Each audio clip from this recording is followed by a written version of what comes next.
Good evening, everybody. We're happy to have you here tonight. This is the April 20th meeting of the Planning and Zoning Committee for Deltona. The board, I'm sorry, we're a board, we're not a committee. I will ask the staff if they would call the roll for me, please. Member Alexander. Member Gonzalez. Here. Member Munoz. Secretary Pfeffer. Yes. Vice Chair Strozik. Here. Chair Northey. Here. Alternate Burke. Here. Alternate Rodriguez. Here. And alternate Amoroso. Okay, we have a quorum. We're good to go. Okay. Has everybody had an opportunity to read the minutes of March 23rd? And have any comments or questions? Otherwise, we will file them as presented. Okay, the minutes for March 23rd will be filed as presented. The attachment for the minutes of March 30th is next. Has everybody had an opportunity to read those, and any comments or questions? Okay, we will file those minutes as presented for March 30th. We'll go to presentation, awards, and reports. Is there any, to the staff, to my left, are there any presentations that you need to make before we move into public forum? We good to go? Okay. We'll move to public forum. Do we have anybody who's here to speak? No public forum. Okay. So there's nothing under old business, so we're into new business, and that's ordinance number 11-2022, an ordinance of the City of Deltona to amend the official zoning map to rezone plus minus 197 acres of land located east of State Road 415 and west of Key Hall Road from county zoning classifications RC, A1, and RA to City of Deltona Business Planned Unit Development, BPUD, for the purposes of an excavation. Mr. Paradise, it's your show. Thank you, Chair Northey, PZ board members, Ron Paradise, City of Deltona Community Services. For the record, Ordinance -11-2022 is a rezoning request and is subject to quasi-judicial parameters. Before I turn the floor over to our legal counsel for the swearing in and the ex parte disclosure, just a housekeeping issue. We had an advertisement that went out that had the acreage figures inaccurate, and we had advertised it at 115 acres. Our legal counsel said that we still were covered with advertising. We did re-advertise with the correct number of acres at 197, just, for the record. Marcia? So let me clarify, you re-advertised? Yes, we did. Okay. We sent out notices again. Okay. Everybody was noticed the first time, we just sent out corrective notices. Okay, thank you. Anyone in the audience who wishes to offer testimony, would you please stand and raise your right hand? Lawyers don't have to. No, lawyers don't have We have special status. They'll trust us anyway. Do you swear to tell the truth and nothing but the truth, so help you God? I do. Thank you. Madam Chair, at this point, if you would basically query your members as to ex parte communications. Okay. And remember, if you visited the site, that qualifies as an ex parte communication also. Okay, we'll start down at this end. Any ex parte communication? Not on my part. Okay, I visited the site today. okay. Mr. Strozik? I did drive around and visit the site. Okay. Jesse? Oh, no, did you have any ex parte communication? Have you spoken to anybody on the site? Have you driven around the site? Yes, I have. Okay, you've what, driven around the site? Yes, I have. I do that every day. Okay, all right, okay. Dr. Pfeffer? I've ridden my bike many times by the site, and I think I talked to one of the cows once. I don't think that counts, but okay. I drove the site, confirmed that there was a zoning sign up at the location that came out to 415. I also spoke to the county regarding the county's position in their, what happened at their PLDRC, and asked Clay Irvin to send me the agenda, the agenda, what happened in the minutes, and which he did, and then I shared those with you all today so that everybody would have that information from the county, since it is a joint planning agreement site, so, okay. Okay, anything else? We'll continue forward. Ordinance number 11-2022 is a request to rezone approximately 197 acres of land associated with 4 individual tax ID numbers that are currently zoned with county zoning classifications A1, prime agriculture, resource corridor, and rural agriculture. These zonings, especially the A1 and the RC, are very low-intensity zoning classifications. The minimum lot size in the A1 is 10 acres, and the minimum lot size in the resource corridor is 25 acres. And the proposal is rezone these to City of Deltona Business Plan Unit Development. I'll get into a little bit of the history as to why these still carry the county zoning classifications here in a moment. The purpose of the rezoning is to accommodate an excavation use, i.e., a borrow pit type of operation where fill is removed and then taken off site and used at construction sites, whether it be a single-family dwelling unit on an individual lot that needs to be, have the finished floor elevation to a certain level, to maybe public works projects like roadways and so forth. Spoiler alert, though, it's not the intent to excavate nearly any, just a small percentage of this 197-acre area. Okay, the majority of this 197-acre area will be left alone. So I'm going to talk a little bit more about that as we move forward. The project is known as the Pell-McCaskill excavation. Pell and McCaskill are the owners of the property. Pell owns the property within the city. McCaskill refers to an owner of land that abuts the Pell property but is located in the unincorporated county of Volusia, but still located within the Osteen Joint Planning Agreement. The Pell property is situated just east of State Road 415 of the 415 corridor, and as I said, situated within the Osteen JPA. I'm going to try and kind of use this map here of the Osteen area. This is the Osteen JPA map. This is State Road 415 here, and this is approximately the property that comes out this way, and yeah, it goes across here like so, up here like this, over, and then through. That is the Pell property. The McCaskill property, for reference, is located right here. Okay?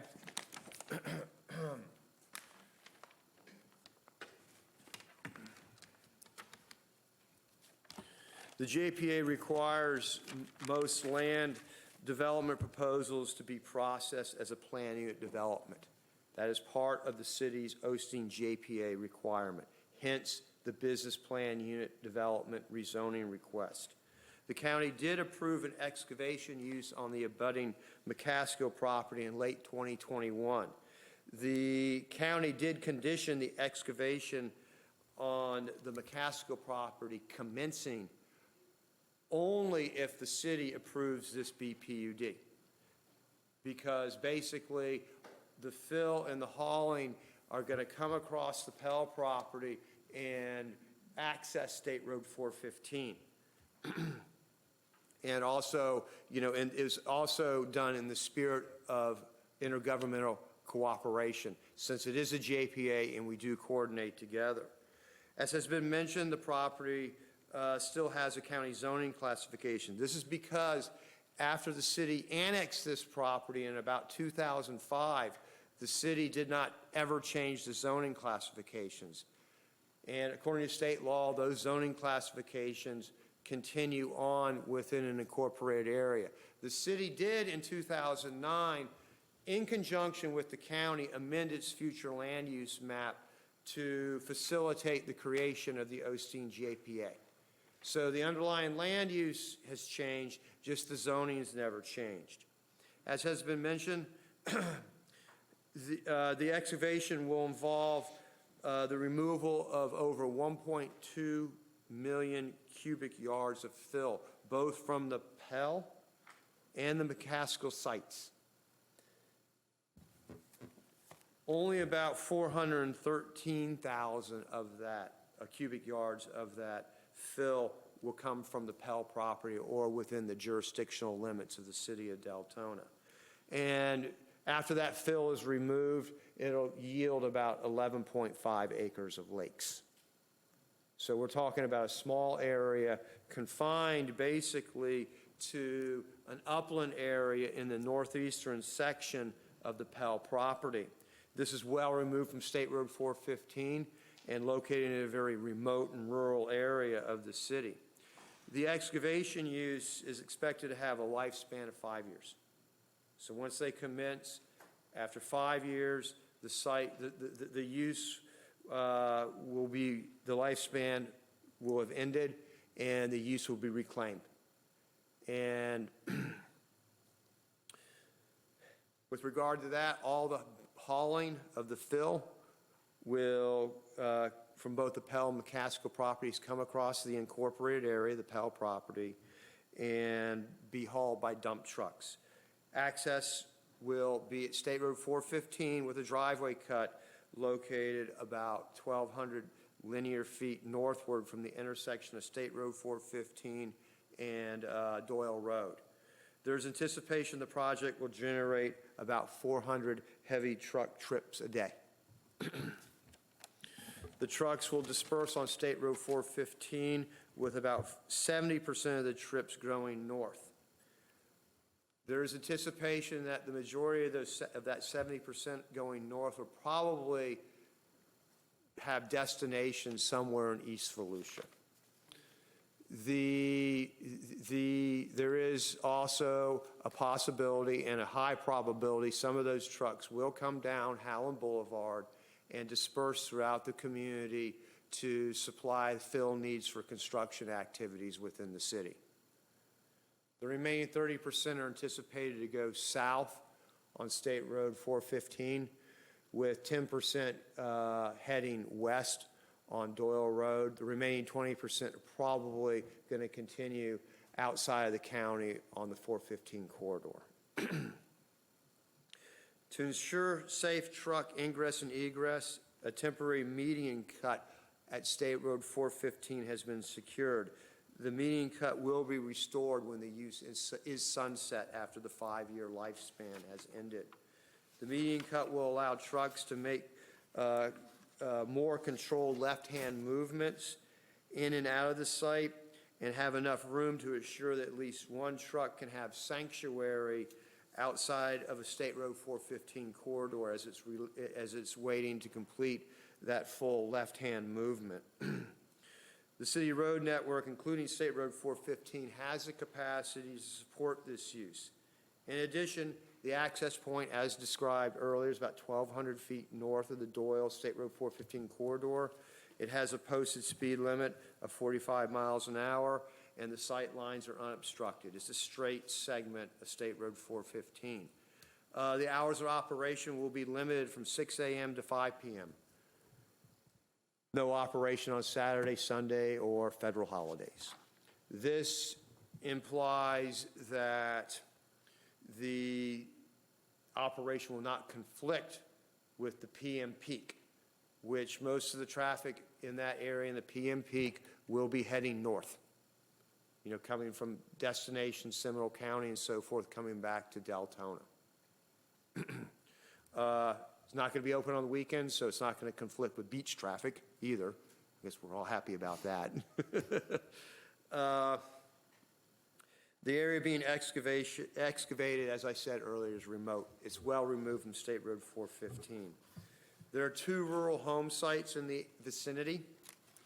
One's on a 20-acre piece, and another is on a 30-acre piece, and the city's wastewater reclamation plant is located just to the north of this facility. One of those rural homesteads has been or is under contract by the city for purchase.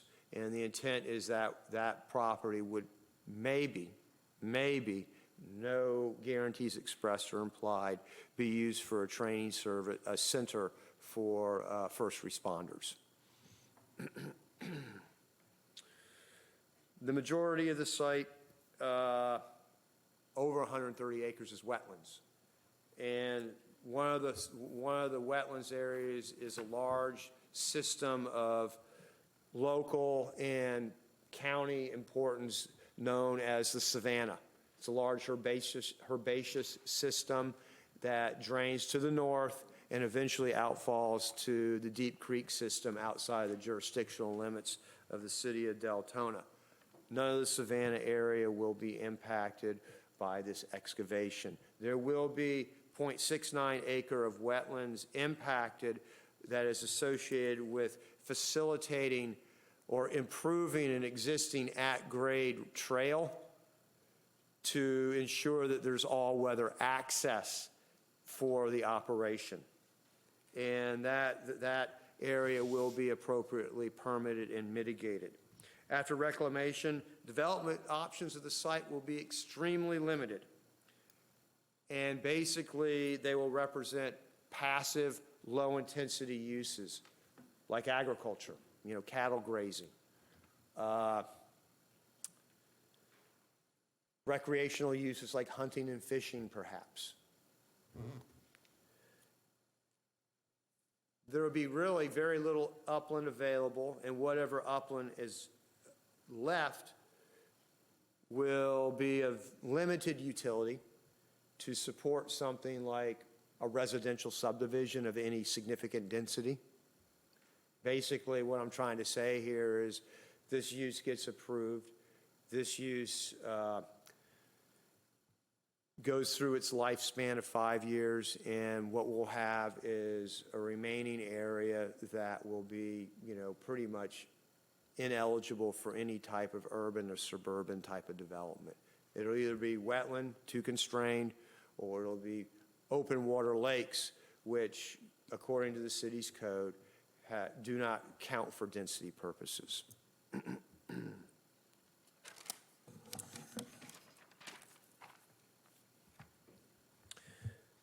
This is a strange request for us. We don't see these types of uses. Excavations, by their very nature, typically happen in rural areas. That kind of implies that it would be in the unincorporated county. This is a rural area, even though it is incorporated in the city. Again, it's well removed from the State Road 415 corridor. The use is compatible with the surrounding area. It's consistent with the comprehensive plan, including provisions that, require the city to ensure proper management of its soil and burden resources, soil and mineral resources. There's infrastructure available to support the use along State Road 415. With that being said, city staff does recommend, the Planning and Zoning Board recommend that the City Commission adopt Ordinance 11-2022. I'll be happy to field any questions you all may have with regard to this request. Okay, we'll start down, Jesse, with your end. Do you have any questions for Mr. Paradise? I do. It says here it's going to avoid Deltona from having to purchase fill from outside counties. So my question to you is, Pell and the McCaskills, are going to be the only ones to provide fill for? I'm saying that because we have that same situation going on with our construction waste. I have a lot of contractors telling me, why do I have to use Waste Pro? Why can't I use anybody else? Well, my budget doesn't fit Waste Pro's budget. I budgeted so much money, and now the city's making me spend more money. So here again, are we looking at the same scenario as the waste pro? Absolutely not. Okay. That statement is merely to indicate that the city, with all the construction going on in the city, is a consumer of fill. And this just provides another outlet. The relationship with Waste Pro is a contractual one. There will be no contractual obligations for any developer or builder to purchase fill from this use. Okay. The market will still remain wide open, and I'll have the applicant verify that. Right, well, I was concerned because here, a builder now has to use this person to throw his garbage away. I was thinking now he has to buy it from this person to build his home. Absolutely I mean, not. the contracting world is getting compressed. Yeah, I think this provides some decompression of that because we'll have more options. And I'm not sure what the fill market is, but it seems to me a portion of that, the cost of fill, is directly associated with the cost to haul it. A truckload is about $200. Yeah, and it seems to me if it's closer, that's my assumption. I could be wrong. Yeah, it's about $200 no matter where you get it from. Okay, thank you. Is that it? Anything else, Ron? Can I, just one more? Sure. Yeah, can we go back to Waste Pro? Absolutely. I can see the citizens of Deltona having to use Waste Pro because we don't have to call them. They just come, they pick us up. But when a contractor, of course I'm a contractor myself, is forced to use something that is not in their budget, that seems quite concerning to me that the government has that power to make me spend the money that I didn't budget. Yeah, I think we're going to get a little off topic here, and I don't think it's a good idea to commingle, All right. this. I'll be happy to discuss you can that talk kind of off the offline, record, Ron. so to Okay. speak. All right, okay, thank you. Okay, Dr. Pfeffer? How far is the entrance from Doyle Road? Entrance exit? I don't know the exact distance. Is there any way to have the exit onto where there's a light on Doyle Road? There is no option for that based on the ownership characteristics. What about in the report, you were talking about waiving certain setback requirements? That would be along the eastern margin of the property. There'd be no buffer requirements because that abuts the McCaskill element of the excavation, because it's all going to fall under one management. And actually, one of the excavation pits is going to come from the McCaskill property onto the Pell property. But on the total project, leaving off this invisible wall, are there any setbacks that are violated that we need to? Negative, no. Not, with the exception of that coterminus with the McCaskill property. What about noise at 6 a.m.? We feel that is well removed from, developed areas. Okay. Mr. Strozek? I have, on one of the pages here on 13, it says there's advantages to this. It says possibility of land could be, if it's advantages of, if it's do not approve, it says if there's a possibility the land could be developed at an urban capacity in the future. Now, that's an advantage. The disadvantage, the property could be developed with urban uses in the future. So basically, you're going to develop the land anyway, right? Well, it's based on your perspective. Well, that's what it says here in the paper you guys printed Right. up. We did write that, and like I said, it's based on perspective. Some people may think urban development's good. It is, some places. Yes. That says, right there in the proposal, it says creates water and wetland habitat. Isn't that what it is already? A lot of it is, yeah. It's just a different type of habitat. It'll be open water habitat. So, one other thing, it says they're only going to take the dirt out for a certain amount of acreage in there. If this is approved, what stops them at that specific amount of acreage and not just saying, well, we got it approved, we can just take some more? We're going to monitor them, and they're going. The city of Deltona is going to monitor them? Yeah, through the site plan process, we will monitor them, and they will have to, submit, updates about where they are in the project and how much fill they've removed, and, like I said, we'll physically go out there periodically and just look. It just reminds me of a spot of land, it's like 1,400 acres for sale, that's up on 415 now, where they removed all the dirt, and now the land is just empty with no trees, no nothing, and a big lake in the middle of it, and it's for sale for 1,400 acres. I'm just wondering if that's going to turn out to be basically the same thing in this area. That's all. There may be portions of it that would look like that, back towards the east side. Okay, is that it? Well, One that's more? it for now. Okay, That's it. okay, Ms. Burke? I have a couple of questions. In regards to your staff report, it indicates that the requirements for the buffers are 50 feet.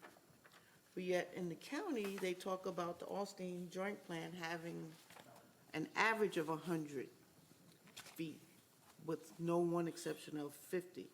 Those are wetland buffers that are articulated within the county's jurisdiction. Can you repeat that, please, Ron? Those, I believe, are wetland buffers being referred to that are within the county's jurisdiction. County requires 100. Yeah, and we're going to require the same as well. So we are going to require 100? Yeah, that is correct, yeah. Because one of my concerns, obviously, as the county has indicated, is that there is consistency between the two operations. Even though it's under the same management, if our requirements differ from the county's, then obviously, notwithstanding the management, they're not going to be the same. Our code is remarkably similar, almost verbatim to the county's code on these excavations. Okay. I actually tried to go item for item and keep up. There was one inconsistency, though, I thought I saw in the report versus the agreement. In your report, and as you verbalized, you indicated the operation hours are 6 a.m., but in the agreement, the hours are located at 7 a.m. You are absolutely correct, and I appreciate you bringing that to our attention, and we are going to change the development agreement to reflect the 6 a.m. to 5 p.m. with no Saturday or Sunday or federal holiday operation. Okay, then one Thank you last- for pointing that out. You're welcome. One last comment I have. I'm not sure if it's a comment or a question. I noted in the county's report that they make mention of and requirements that the wells not be affected, adversely affected. So I know you indicated there was a parcel, rural parcel adjacent to Yep. the Pell. Is there a provision or is there protection for those? During the site landowners? plan approval process, that will be part of the conditions. Okay. I have no further questions. Thank you. Mr. Rodriguez? You're fine? Okay, all right. I just have, Ron, I just need a clarification. Yes, ma'am. It's been a long time since I worked on the JPA, but under what you have in the agenda item for the city indicates that this has to be done under a planned unit development, business planned unit development. The county used it as a special exception. How does that gel? Because we were supposed to have same. Yeah, what the county did is the county in, I want to say about 2015 or 16, took it upon themselves to administratively rezone its area of the JPA, and they created new zoning classifications that were predicated on the land use designations that were articulated as part of the Osteen JPA. That's the reason why, and their list of uses within the county zoning nomenclature identified an excavation as a potential special exception. The city maintained its approach, which was to just say, hey, look, if there's a land development proposal, it needs to be processed as a planned unit development. So that's kind of, the JPA was adopted in '09 with the city's plan saying, hey, look, PUD's the way to go. And I think the county had the same thing. Yeah. And then they took it upon themselves to rezone their area of the JPA. And the city did not follow suit. Okay, and my final question to you, can you attest that, because I went through them both and, tried to match, that the requirements for both the county and the city are standardized? That is the intent, yes. Okay. All right, thank you. Okay, Mr. Strozak? One other thing, in the county's report, Mr. Paradise, it says that the property proposed for the excavation are undeveloped and include freshwater, forested scrub, and wet prairie wetlands, including cypress and bay heads. And it says they're also under environmental review, since they're situated in the county's natural resource management area and have the eco overlay. But the county's still fine with them. They're going to maintain those wetlands. They're not going to be altered. So digging the dirt. Is going to only and be then in the that- they're upland gonna- area. That's going to fill in as a wetland and as a lake. That won't impact the savanna? According to the geotechnical report, it will not result in a hydrological alteration of any of these wetland systems. The engineer here for the applicant can probably speak more competently about the geology with regard to dewatering and, and the creation of these open water features. Okay. If there's, I have Susan? one other quick question. I'm looking at both the city's attachment of the site assessment analysis memorandum, which indicates that approximately 200 truckloads per day will come through. And then the 400. county has 125. Your 400 today, is there a basis for the difference? I mean, I know this report's of 2019, and we're now 3 years later, but is there a basis for why we're now speaking of 400 truckloads? Yeah, because it's cumulative to the operation both on the McCaskill and the Pell properties. The applicant did supply a traffic impact, some traffic impact information that said, hey, look, we're looking at 400 trip-ins. And we did have our traffic engineer review it, Walt Keller from Marlin Engineering review it and said, basically the traffic impact information submitted by Lassiter Transportation Group is sound. And so we should assume that Lassiter was also the county's traffic engineer on this? Yeah, I They believe used the same so. report? Okay.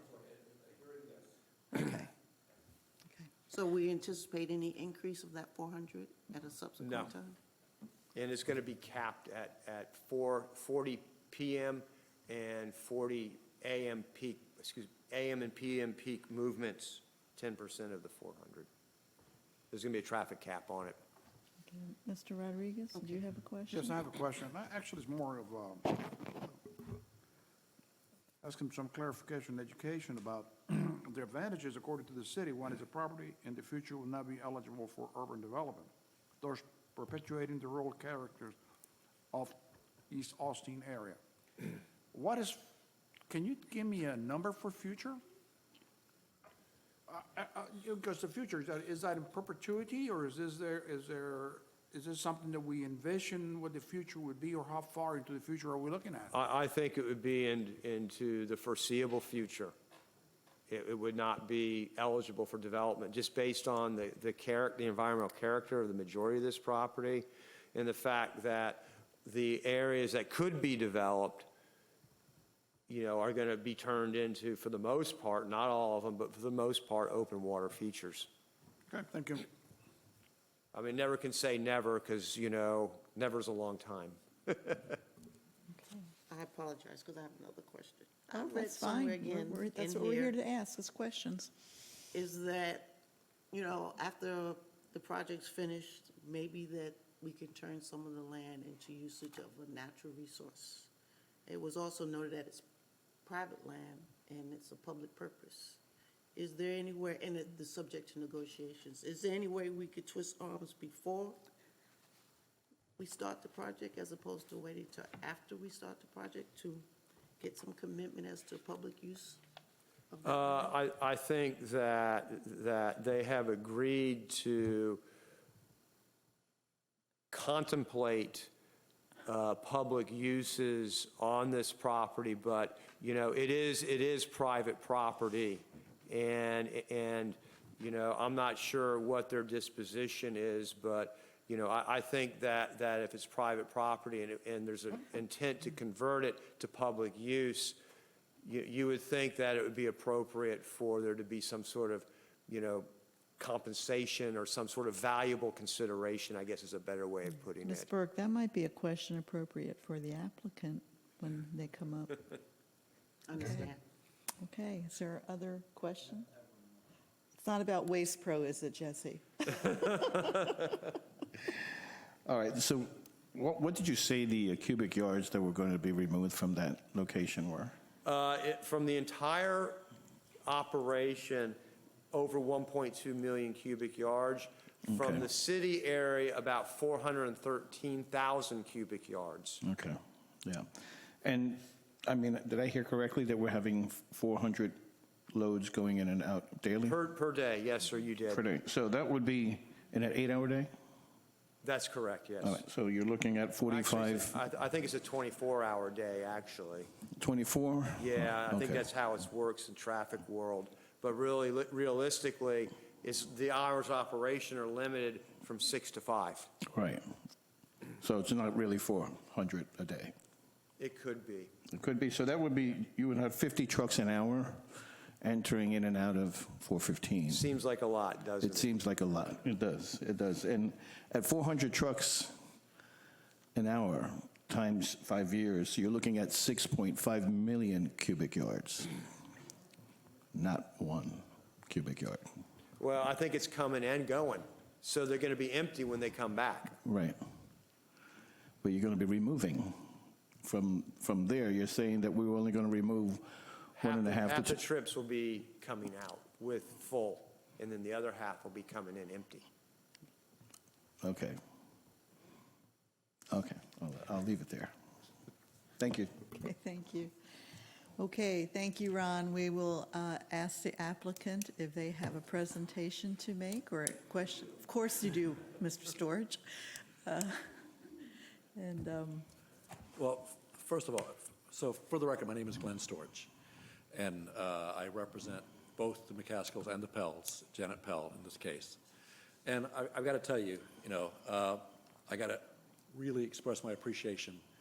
I saw this is the only case on your agenda, and so you have come in here, taken your time to do this. I really appreciate that, but obviously also spent a lot of time preparing for it and researching it and going out there, and I appreciate that. I'm sorry? I assume you don't have many excavations in Deltona, which is pretty typical in many cities. The county has a lot of them, or they used to have a lot of them. And it's something that we've been working on for a long time because, as Mr. Gonzalez has indicated, there is a huge need for fill material in an economical manner that can help provide to the contractors and to everyone else. So if it's okay, I'll just start with the proposal itself. And this is a joint project, which is, suitable for a joint planning area, a joint planning on both the Pell and the McCaskill properties. It will create 61 acres of lakes. That's what we're actually doing. Now, the project itself, the piece itself is 386. In fact, can I go back a little further? I think it's starting in the middle somewhere. Thank you, Mrs. McCool. Is there a way of controlling this?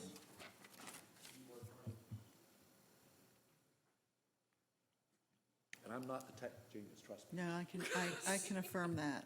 Yeah. Previous experience with Mr. Storage. There we go, thank you. Okay. So that's why I use, spacebar, great, thank you. See, tech genius. So, all right, there we go. So this is actually a 386 acre parcel with the Pell parcel and the McCaskill parcel together.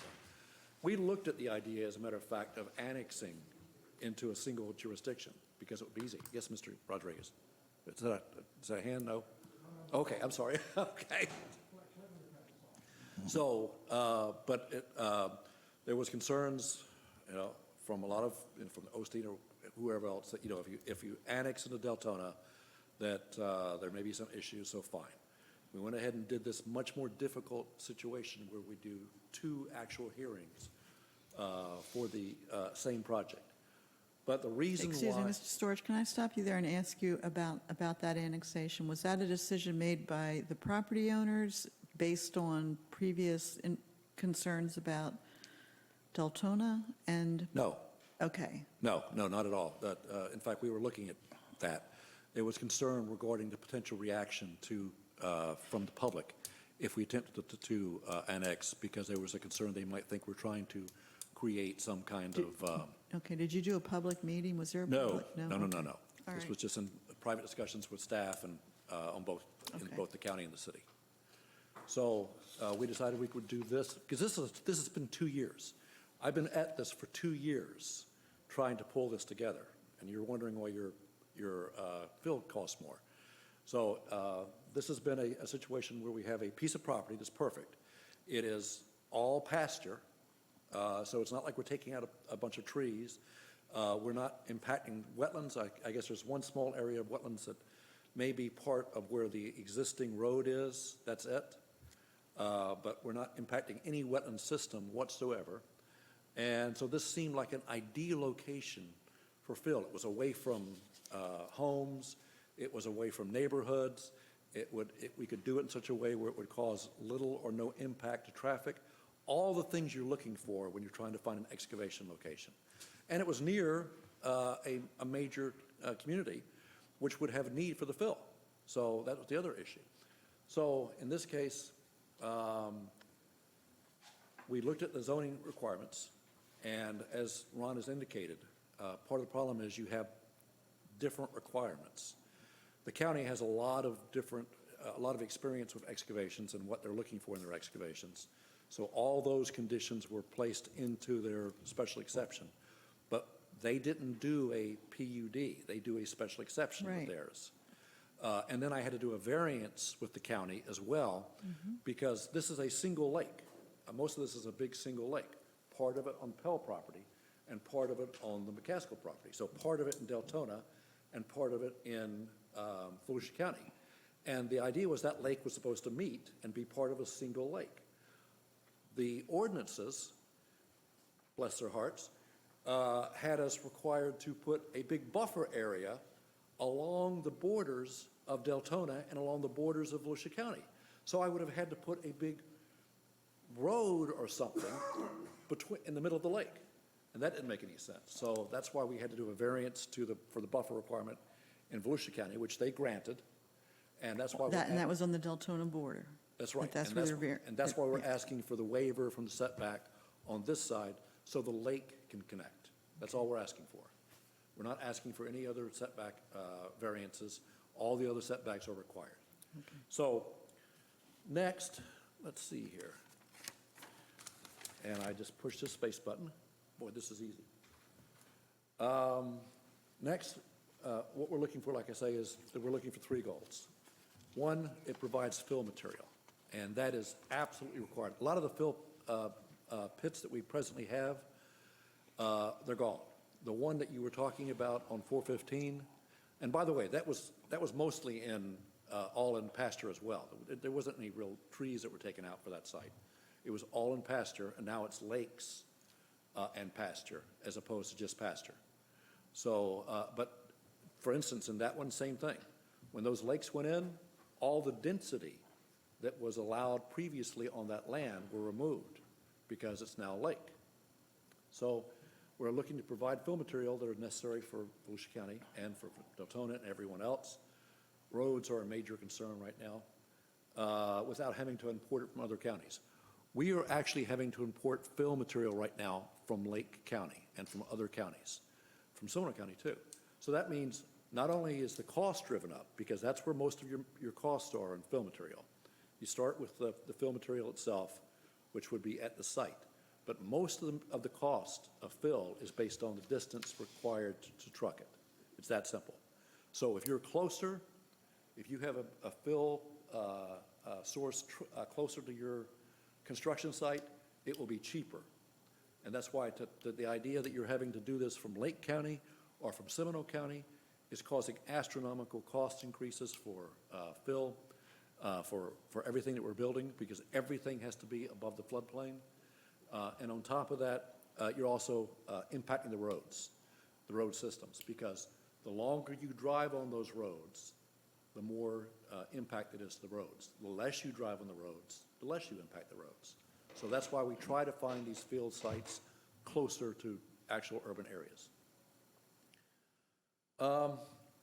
It provides income to agriculture to allow agriculture to continue. This is something really important to me. This is an agricultural site right now. It's a cattle pasture for both McCaskills and Appel. Both families have had this land for years, for decades. And both of them operate it for cattle and maintain it as agriculture. But you have to have some income in order to allow that to continue. And some of the income from agriculture isn't that great. In Mrs. Pell's case, I don't know if you know Janet Pell, her husband passed away last year, but they had orange groves, and their orange groves have gone belly up because of citrus greening. So they're trying to do everything they can to survive right now. And so for them, the idea of having this potential income coming in for fill material was a godsend. And that's one of the things that you're looking at when you're trying to get people to understand that there is a value to agriculture. And so this agricultural use for the next 5 years will provide income to them and allow them to hold on to that property and maintain it for agriculture for years to come, hopefully. It also creates water and wetland habitat. Because again, these are pastures right now, that's all it is. But if you're able to put 61 acres of lakes out there, then you have water habitat, ducks, et cetera. But on top of that, you also have wetland habitat, because along these areas, when we rebuild these over that 5-year period, we're building lakes and we're building littoral shelves and ecosystems. So at the same time, when we're done with this, we don't have buildings, that's correct. But we do have a system that will function and continue to function as a clean ecosystem forever, because that's one of the things you were talking about. But yes, those things are typically forever. Can I ask you for a clarification on the lakes? Because Yes. Mr. Paradise indicated, I'm assuming that maybe the 11.5 is just in Deltona, I and the suspect. 61 is joint. Would that be appropriate? That's correct. I look at this Okay. as a single project, and there'll be 61 acres of lakes. Yeah, over- just for purposes of I understand. clarification up here. Right. Okay. I think the Pell property is important as part of this. I think my understanding of the special exception is that we have to provide a road across this area. I'm not sure we have to actually change the zoning, but we do have to provide the road across it to provide access to the McCaskill site. But more importantly, the Pell property to me was part of the entire concept, the entire ecosystem, because if we're able to create that lake on that Pell property as well and make it part of the rest of this, then all of a sudden you have just this beautiful area. You'll have wetland areas, you'll have lake areas, you have littoral shelves, you'll have some small roads, some small areas of uplands throughout it. But from a habitat standpoint, it's spectacular. And to answer your question, I think at some point, there may be a potential to look at this in the future for some public uses.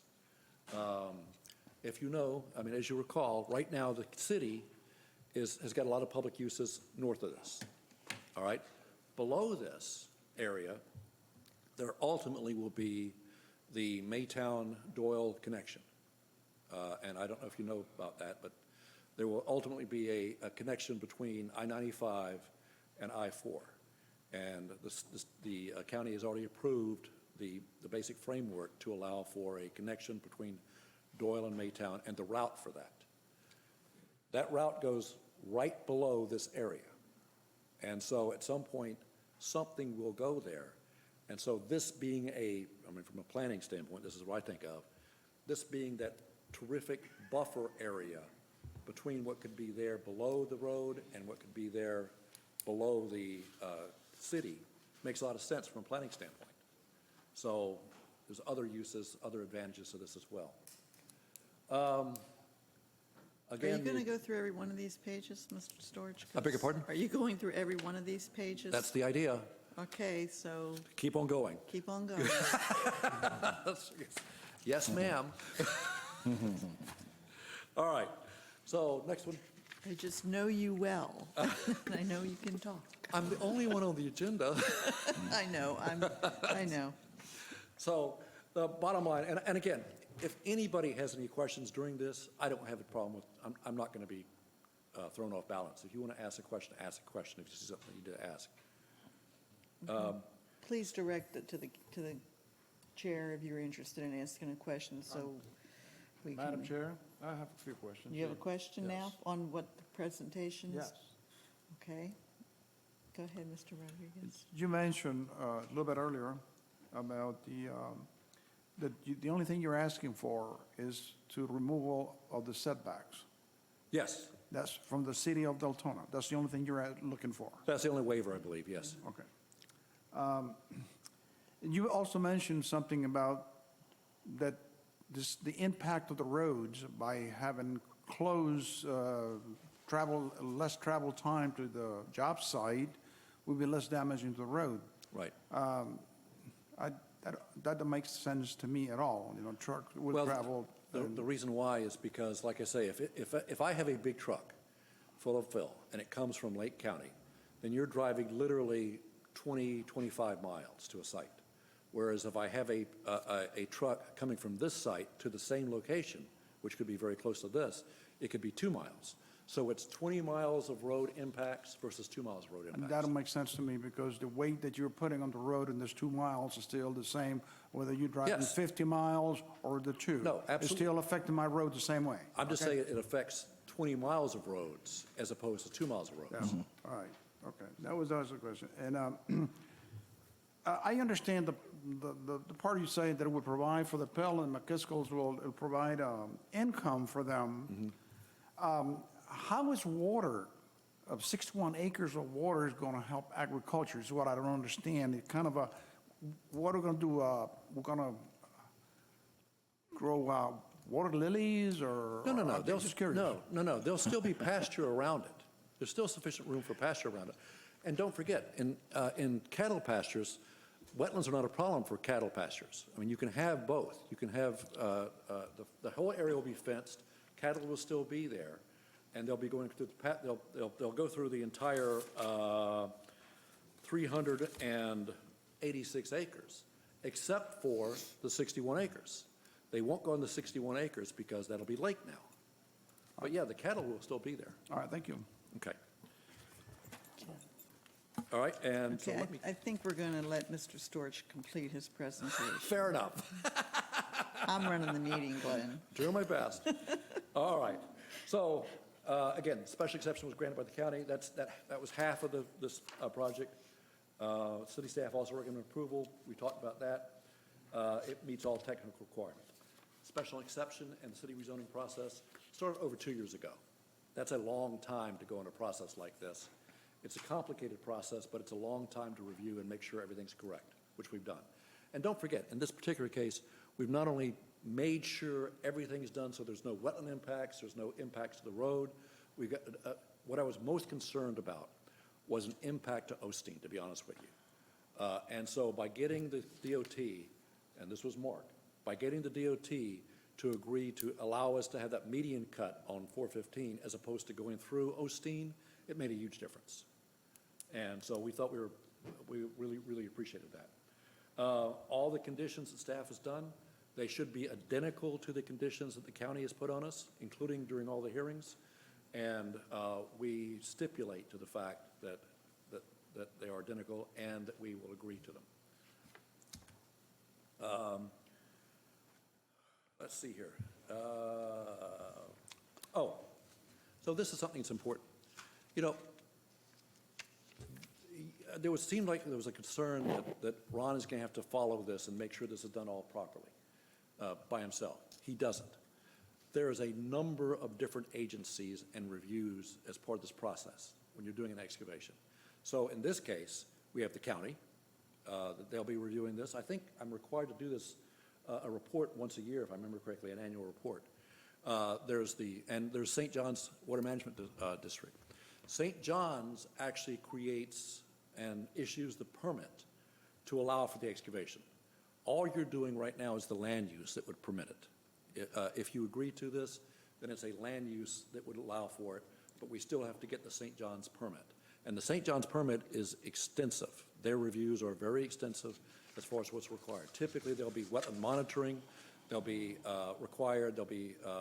There'll also be inspections by St. John's. They want to make sure that the wetlands and the other ecosystems are not impacted in any manner. And so that's what they do. And they do a lot of this. And all the conditions and permits and requirements that are going to be part of this, don't forget, is a mandate for us to get in order for this as part of this zoning. So for the special exception, I've got to get the St. John's permits and comply with all their conditions. Same thing for the city. And again, that's a temporary use. So this is a maximum of 5-year use. And the reason I say that is because St. John's only issues 5-year permits. So that's why we're looking at 5 years. Typically, in a case like this, it'll probably be done before that, because within that 5-year period, we also have to take it and reclaim the site. We have to make sure that all the plantings are done, all the slopes are in place, so that when we're done with this, it looks like a natural lake. The parcels have been used by the Cascos for years. I've talked about that. They have no development plans at this time and plan to continue agricultural operation. It preserves, like I say, except for that one area where there was an existing road that we're clarifying, it preserves all the wetlands on site. In fact, I suspect, Mark, tell me if I'm wrong here, but in order to do the St. John's permits, we're going to be required to do conservation easements probably, aren't we? Okay, well, the wetlands will be preserved on site. This area will be preserved. We'll stipulate to the removal of all existing density for all the lake areas. So whatever density was on those 61 acres or the 11 acres in Deltona goes away, period. And Commissioner, I understand your concern. You know, as a property rights guy, I understand it entirely. You know, is it good that we're having development? But at the same time, is it bad that we're having development? It depends. It depends on where it is. And in a case like this, I mean, infill development is absolutely great. That's a terrific thing. In a case like this, right now, there's no water, there's no municipal water there, there's no municipal sewer there. It is on the other side of the road. It would be a difficult project. Eventually it can be done, I'm sure, and it probably will be done. I don't know what it'll be done right now. But for right now, those families need that help. And so for right now, doing this in such a way where we have the lakes there as opposed to something else, and with the other planning tools that this creates, that's what we're looking for. Stipulate to it. The wetland monitoring will be required, again, to make sure if there are wells in the area, everyone's concerned about that. Everyone's concerned about making sure that their well is not going to have an impact or be impacted. Typically, what we do, as a matter of fact, is that because we've never had a problem with a well nearby an excavation going bad, but we make an assurance that if something does go bad because of the excavation, we'll replace the well. So it just doesn't happen. You have wetland monitoring. You'll have areas that will do this. The closest home with a well in the first place, I think, is really far away. It's at least 200, 300 feet away, but there is one or two homes up there. I've had the chance to talk to those folks. I don't know if they have any issues at this point, but obviously we want to be good neighbors and have always been good neighbors. Excuse me, could I ask the audience to take their conversations out? It's reverberating back up here. Thank you. Okay. So, and again, one of the areas that we look at, and Mark can explain this better than I can, is how we actually rehydrate those wetlands during this period of time. In fact, Mark, if you don't mind, why don't you come up here and explain this? Because I think this is really interesting for people who are not used to dealing with excavations. Chairman, members of the board, my name is Mark Doust. I'm a professional engineer practicing Daytona Beach, Florida. Our offices are located at 736 North Halifax, Daytona Beach. We are the surveyors and engineers on the job. Borrow pit, how they're mined has actually changed quite a bit over the years.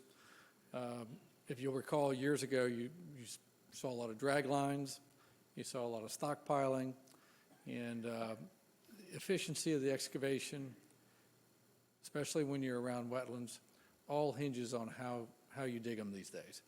The state-of-the-art way of handling borrow pits these days is to trench in under drains. They can trench them down to 15, 17 feet, and they actually trench those across the area that they're seeking to dig, and they hook up pumps and they pump water out of it. So they dewater the fill in place. And once that's dewatered, then they're able to go in and essentially dig dry dirt, whereas before they used to use like drag lines, pile it up, let it sit and run out.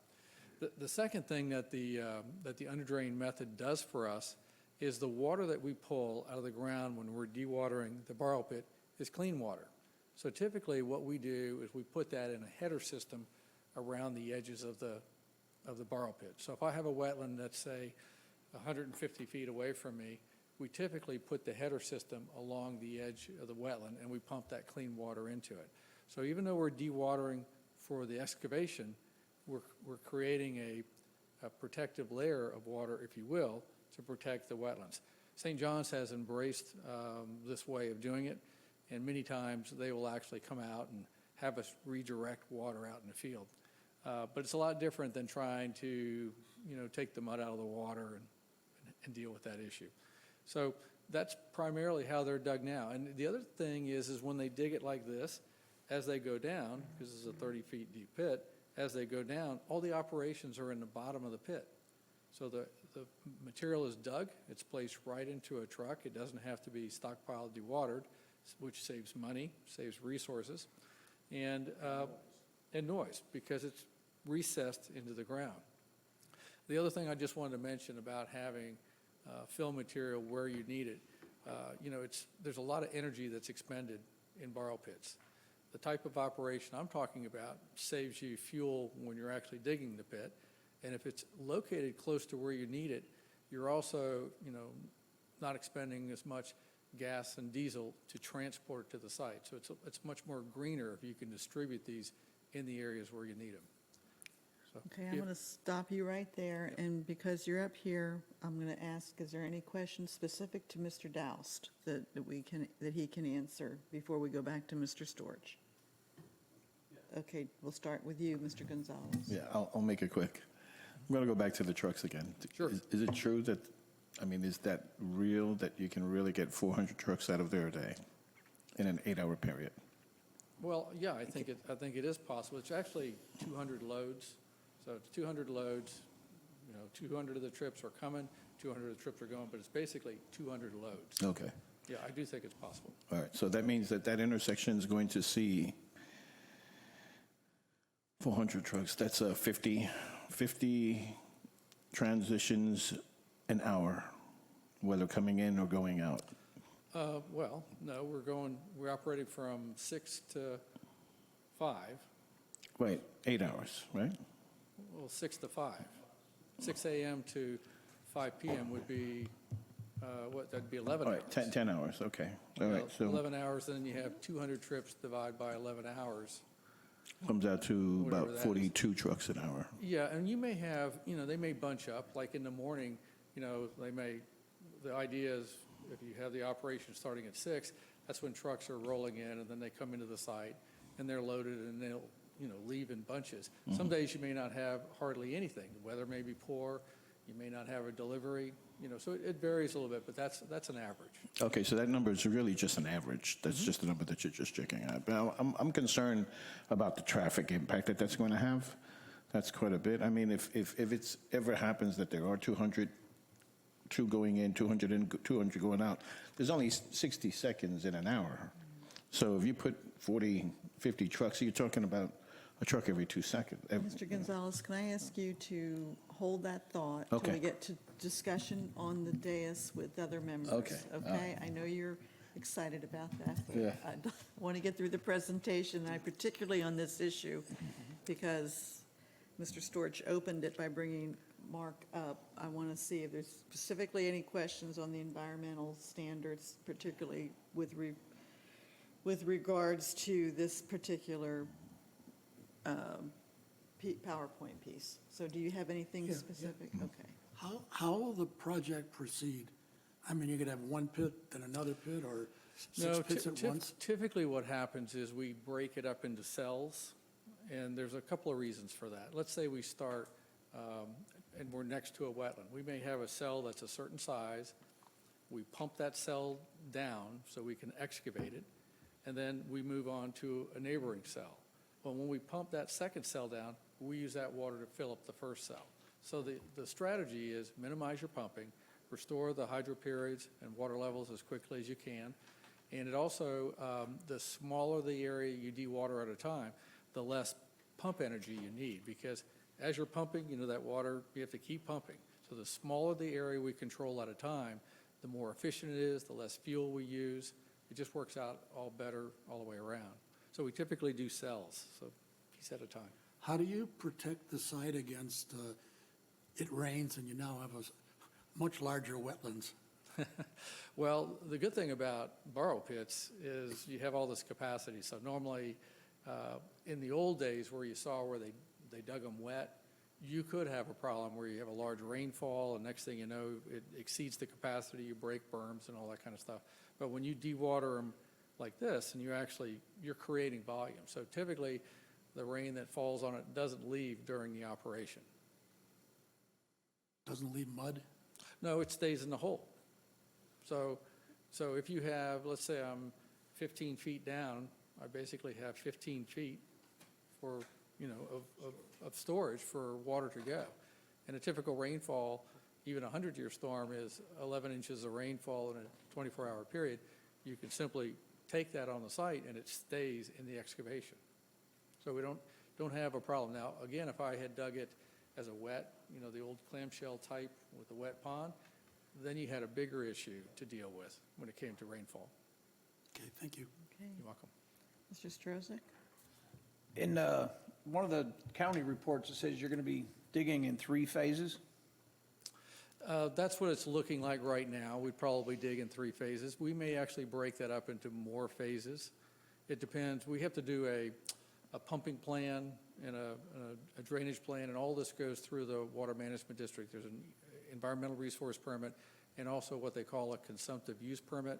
And the consumptive use permit, they really look at the groundwater and the modeling. So many times when we're in the process and we model it, they say, hey, Mark, think you can change this and put this over here so that this pit's smaller? So we react to the input we get as they're reviewing our models.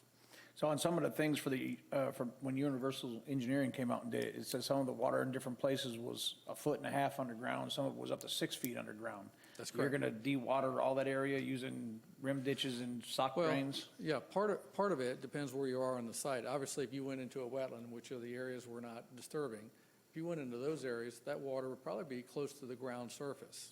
So in the areas, let's say the water table is 6 feet down, and I'm going to pull it down 15 feet for the first layer. So there is an effect. When you pull water down, there is what we call a lateral drawdown effect, and that's what we use the perimeter sock drains on the top. So if we take what I call a header pipe, and we lay it along the edge of the wetland, which is typically, we have a little berm at the top of our excavation, then there's an area behind it, we have a 100-foot natural buffer. Typically, right along that edge is where we lay that pipe. So when we're pumping that water out of the ground to dewater the cell that we're digging at that time, that water goes into that header pipe and distributes it right on the edge of the wetland. Now, a lot of that water ends up coming right back into the pit, and we keep pumping it. But the idea is it forms a protective hydrological barrier with the wetlands. And it's kind of the state of the art how they're doing it now. And I can tell you that Water Management District likes it, encourages it, and that's why we use that method. I'm glad you're explaining it a lot. I have an engineering degree, so Oh, civil great. engineering degree, and I worked on a railroad and did all the roads and swamp areas and stuff around Sunrail, so I'm Terrific. very familiar with it. Okay, Ms. Burke? Nothing. Okay, Thank you at this Ms. time. Mr. Rodriguez? Okay, thank you. Thank you, Mr. Doust, very you. informative. He may be coming back. Yeah, he might. All right, but I did want to explain how these things are actually designed. And like I said, when you do this, that's how you start the process, and to make sure there's no impact. And then when you finish, you do the littoral plantings. You do a shelf along that lake, and then you plant wetland vegetation along that, so it duplicates a natural lake. St. John's requires a 50-foot wetland setback. I think we were required 150? 100? County's requiring 150. Okay. So let's talk about traffic, because that seems like an interesting question. And the reason why I say this is because I know it sounds like a lot, but if you look at the traffic study indicates this will really have little or no impact to the existing 415 traffic because of the amount of traffic on that and the capacity on that. And think about this. When you're looking at 400 trips, if it is 400 trips, that's about 30 to 40 single-family homes is all that is. And in fact, if it's a commercial site, any commercial site is going to generate more than this will actually generate. So it's a comparison. It sounds like a lot, but honestly, for 368 acres, as far as traffic generation, it's not very much, and it will have no real impact to the 415 traffic. My concern was running anything through Osteen. I didn't want to do that. But having a direct access onto 415, a four-lane highway, where we have a median cut that allows for this, and a place for the traffic, for the trucks to stay and stage, as well as having all the stacking in the world on this site. So there will never be any potential for stacking and trucks coming out onto 415. That's why I say that from a traffic standpoint, we were in really good shape. And if you look at, like I say, if you look at the traffic study and the staff report on this, there's no real impact to traffic. The number sounds like it because it's something new. But anything on this site is going to generate as much or more. The 60 acres, for instance, if we were to take that 61 acres of lake and turn them into homes, it would generate far more traffic, and it would generate it for a long period of time, because this only generates that traffic for 5 years, tops, maximum. Anything else is going to generate it permanently. So that's why I look at it that way. So, Hold your thought. Let all right. Mr. So anyway, Storch the complete his project's temporary. It's a presentation. minor temporary increase in traffic right now. The operation is limited to the time. It will require the trucks entering and exit the site to follow safety protocol. Otherwise, they will be denied entry. That's one of the things that we do that's really important. Any of the truck drivers that come in, we require them to follow our safety protocol to make sure there's no issues. But there hasn't been. And if you'll look at the trucks that we had at the 415 site, which was only a 2-lane highway, I don't believe there was ever an accident, was there, Harvard? Whatsoever. Any problems as far as traffic. And that site actually generated more traffic than this site will have, because I believe that site was a larger number of lakes, a larger lake area. Is that correct? Okay. Again, we'll do things like a gravel wash, which is required to avoid dirt on State Road 415. There is extensive stacking. There's no potential for backup. As to impacts on neighbors, we have requirements for buffers using natural vegetation. We don't allow for stockpiling or of fill material, which in the past, when you had stockpiles of fill material dry, sometimes when they dried, they would start blowing and you'd have dust. Since we don't do that now, everything is inside the pit. That solves that problem. Same thing, reduction of noise. Some people don't like the sound of the backing, and so we're far enough away where you're not going to have that.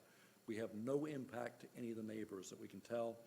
And on top of that, of course, we're also conducting everything within the excavation itself, not outside the excavation. We also have a manager available to address issues 24 hours a day. We think that's important because if anyone does have an issue, they want to be able to reach us, and that's important. Some of the other things that's important is when we're doing this, we're actually providing a bond. So, for instance, if for some reason the lake wasn't done, if the wetlands weren't rebuilt, if the reclaimed area weren't done, then you can actually, we're giving a bond to the city. The city can claim on that bond and have someone else do it based on those expenses. There's an annual progress report to ensure compliance.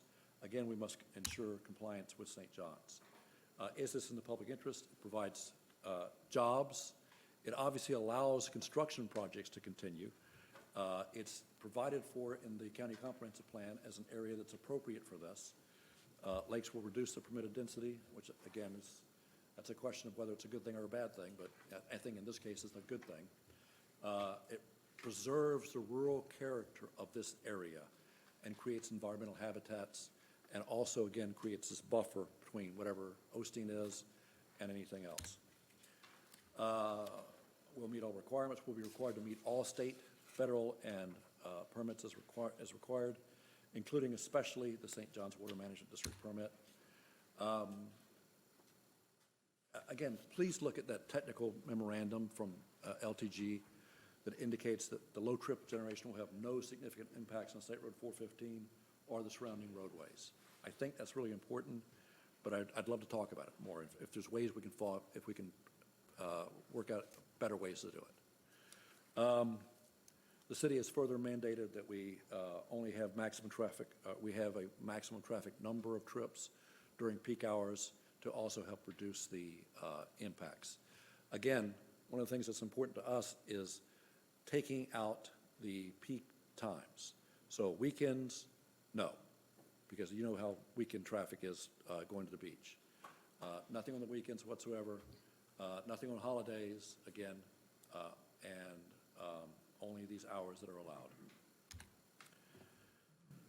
Will it alter the character or value of the area? It will not. It will, in fact, be exactly almost the same, except it'll have lakes on it when it's done within the 5-year period.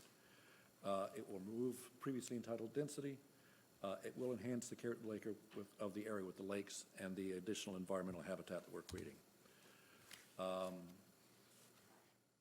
We are clustering these lakes to avoid impacts, so we've worked hard to do that. I think that's really I think I've said this before. So, conclusion, we have a city staff recommendation of approval. We had the county staff recommendation of approval. We had the county planning board recommendation of approval. I think that was unanimous, if I remember correctly. We had the county council approval on this with meeting all the conditions. We stipulated all the conditions. It meets all the required conditions for the county part and for this part. We've added stipulations to mitigate any potential impacts, and we've gone through a 2-year process to make sure this is done properly. And yes, I am available for any questions. Okay, thank you, Mr. Storch. We will ask questions of Mr. Storch, and then we will go to the public. Do we have any public that wants to speak on this issue today? Okay, well, we'll finish with Mr. Storch, and then we'll go to the public, and then we'll have conversation up at the dais. So let me start down. I thought, Dr. Pfeffer, I think I saw you indicate you wanted to ask Mr. Storch something. Okay. You're going to have a gate or something on the exit? Yes. Yeah. Will there be enough room so that we don't have trucks stacked up onto 415? Absolutely. Harvin, why don't you come up here and just explain that? come up here and explain that. Okay. Please state your name and your address for the record. My name is Harvin Clark, 2129 Avocado Drive in Port Orange. And the reason it took me so long, I just had knee surgery, so I'm not as quick as I used to be. Now, question, what was? The question was, will you have a gate to get into the? Yes. And is there sufficient stacking? Yes, to allow absolutely. for that gate? One of the things we learned at the 415 pit is we had our control gate, control trailer too close to the road, so we pushed it back, so actually, 50 trucks could actually load, and then they would not be on the 415 to interfere with any traffic at that point, too. So the other thing, Mr. Gonzalez, you were talking about the 400 the trucks. A trip, which I had to get educated on this, a trip is one in, same truck, and when that truck leaves, that's two trips. Correct. And that's what, I'm not sure why they do it that way, but that helps understand that a little better, so. Yeah, I understood that, yeah. Okay, sorry. All right. Thank you. Thank you. Okay, other questions for Mr. Storch? No? No? Mr. Strozek, I know you have some questions. I've got lots of stuff to say. Do you have questions? Yeah, the question, it says the trucks are going to be going north on 415 or south on 415. Right, that's the estimate. But at the same time, if somebody needs sand in the land, they're going right through Howland, right down Doyle. If they need it in Edgewater, they're going right down Maytown. Is that not correct? What happens is, that's right, trucks that go wherever they're contracted to go for. So if you're hired to buy it, to send someone here, then they'll send the truck here. The estimates, based on where we're seeing the business and where we're seeing the other construction and everything else, is that most of these will be going north. Right. Well, And we've got experience with that because of the 415 pit, to be honest with you. just some of it concerns me because we have large building projects going on Doyle Road. And you start adding 40 more dump trucks going down Doyle Road with all the building and housing that's going down there right in the middle of the school zone. It makes it a little difficult. Again, you're only going to see that if there's a need for it. But if there's a need for it, you're going to have a need for it from somewhere. So those trucks are going to go no matter what. It just may not come from us.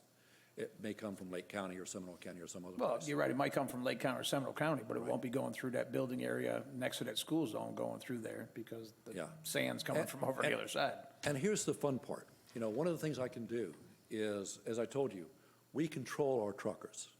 So if we tell them not to go in those areas, if you have an issue with that, we can tell them not to go in those areas. Now, the cost incurrence to go around it would defeat the purpose. So Yeah, I'm just, but I mean, in between, there's a lot of building going on because that's only a 2-lane. Right. Through there, one lane each direction, so. Yeah, I just came up that way, so I understand what you're saying. But don't forget also, this is going to take probably another year at least to finish the permitting. This is not ready to go. So we've got time to. You still have St. John's to go through, Oh, correct? yeah. But you say that now that after that's all done, the area will be returned to its natural, you're not going to be destroying it, it's going to be back to the natural state and make it look all back to natural. Yes. So basically you're just taking the sand and stuff out and then wrecking a natural environment to put it back to be a natural environment. No, we're taking a pasture out. This is pasture land, basically. We're taking a pasture out and turning it into a lake, and then turning that into a habitat. And some of the wetlands that's already there is going to be. No, we're not impacting the wetlands at all. The only wetlands that we're impacting, there's a road that connects one area, one upland area to another upland area. It already exists.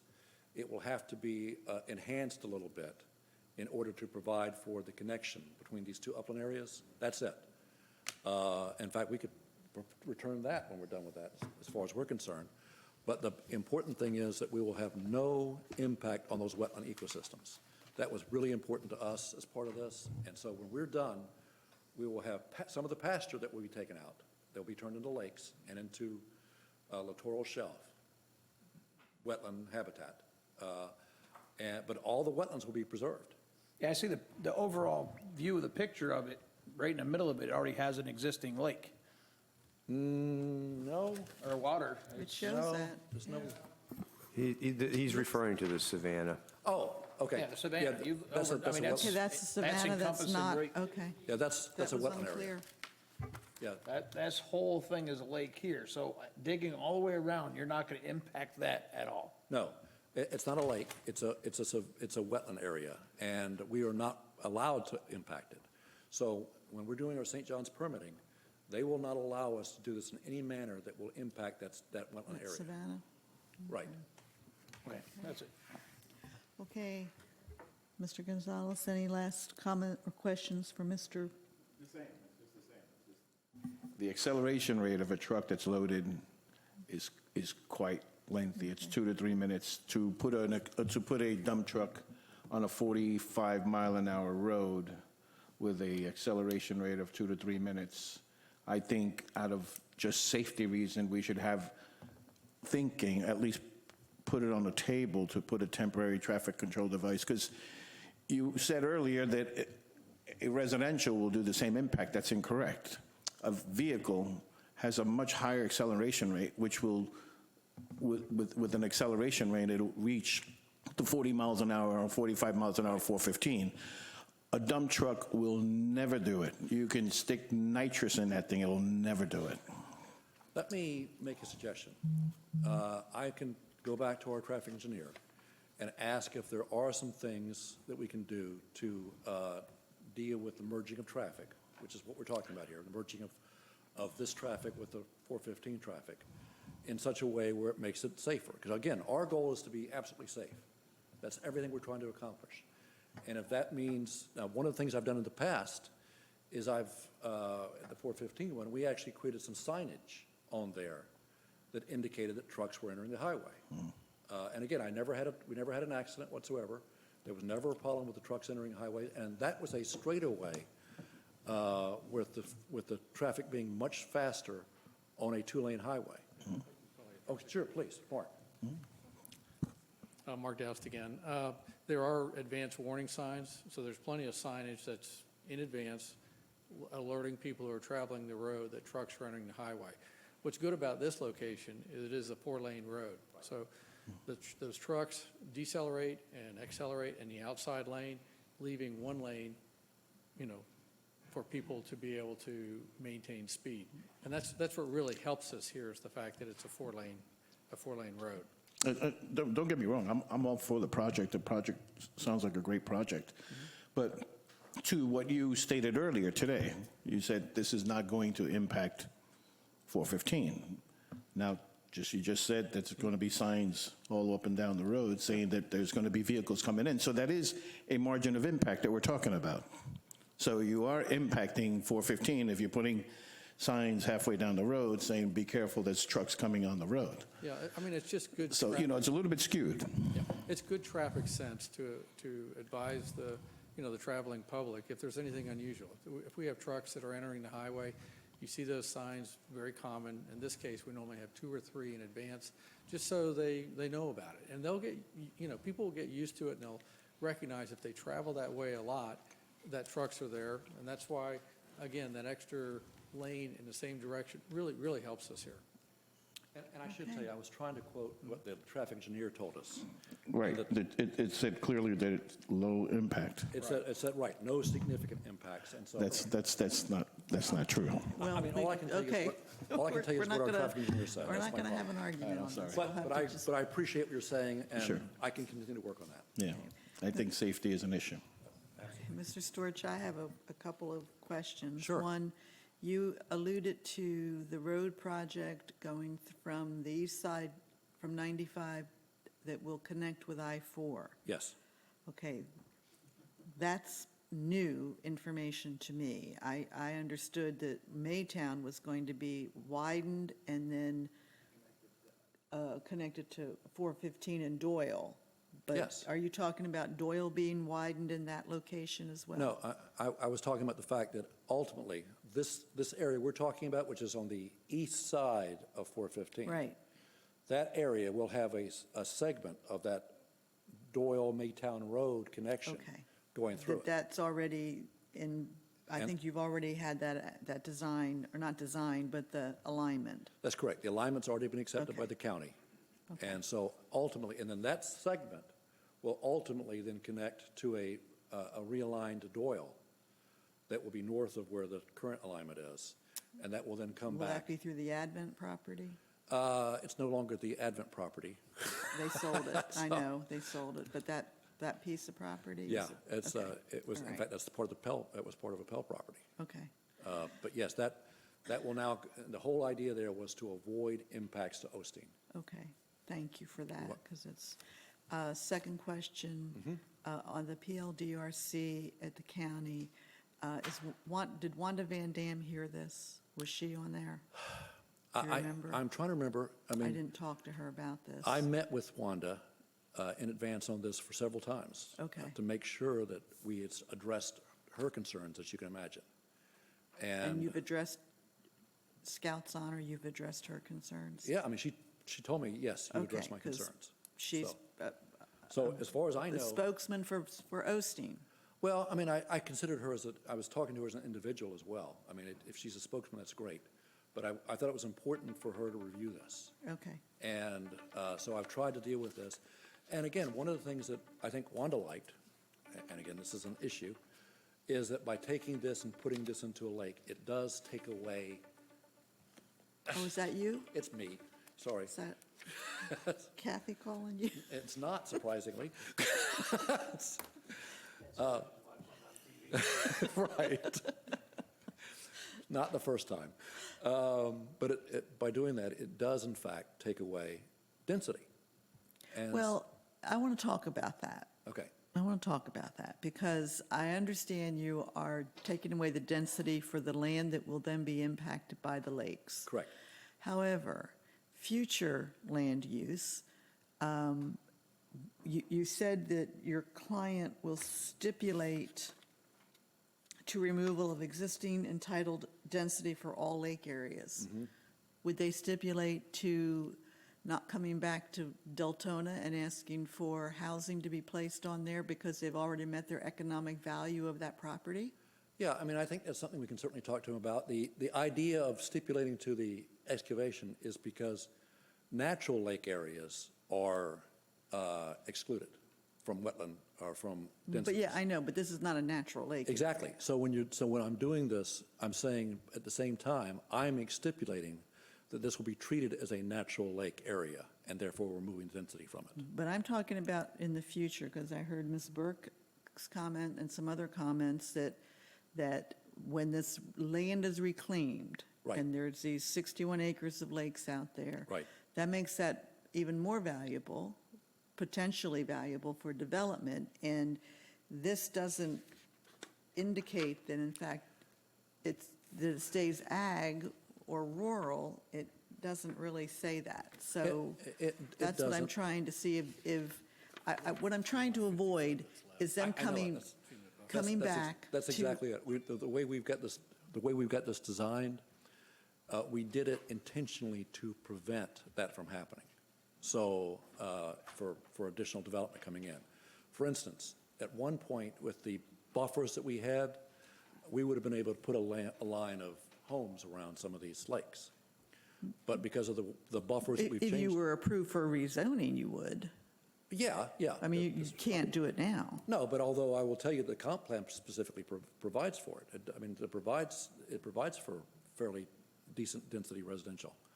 But by doing what we've done, there's only 50 feet left between the wetland area and the lake, the lake area that we have jurisdiction. So no, there's nothing really you can do there. You can't put a road in there because you need at least 50 foot for that.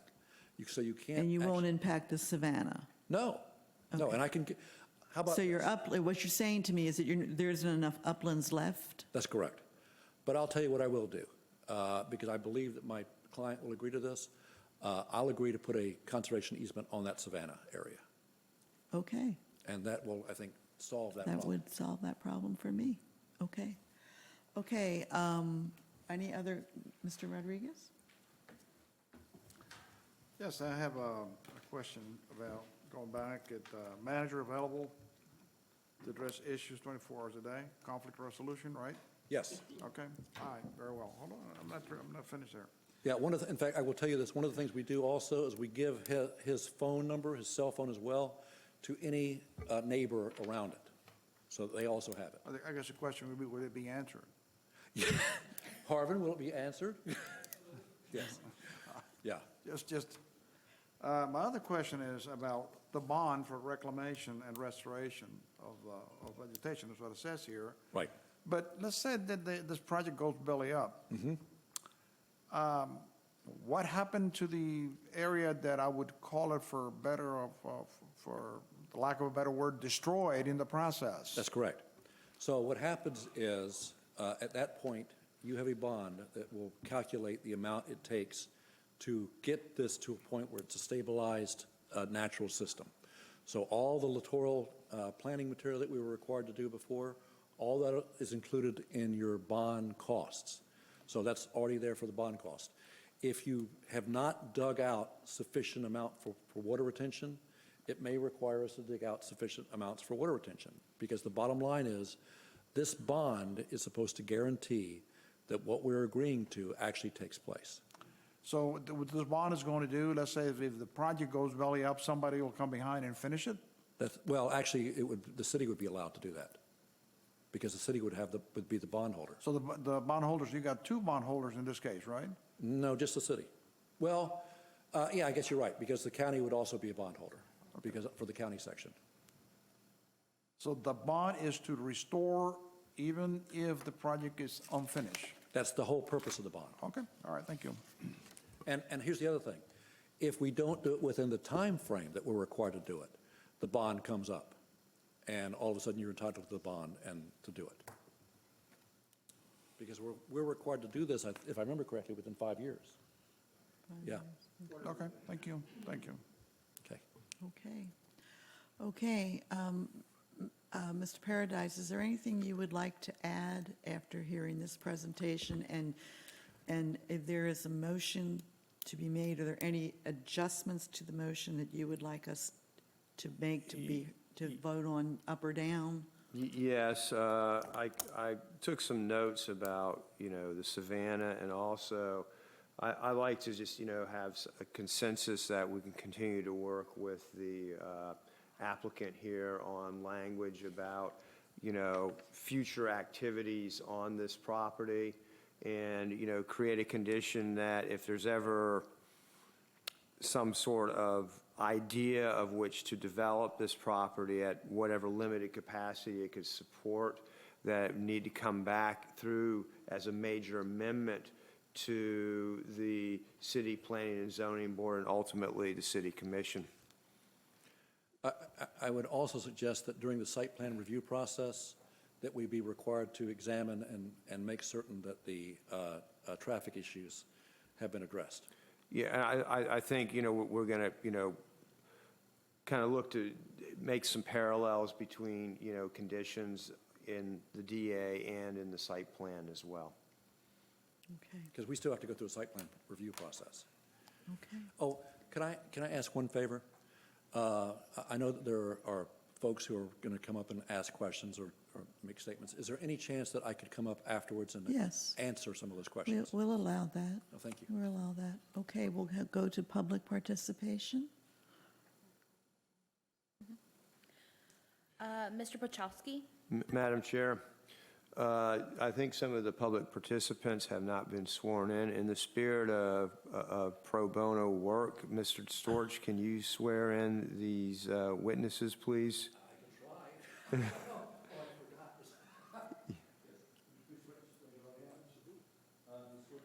She fell.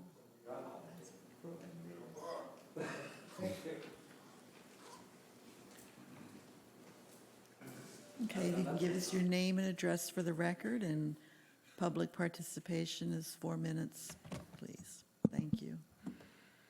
Hi, my name's Stan Pachalski.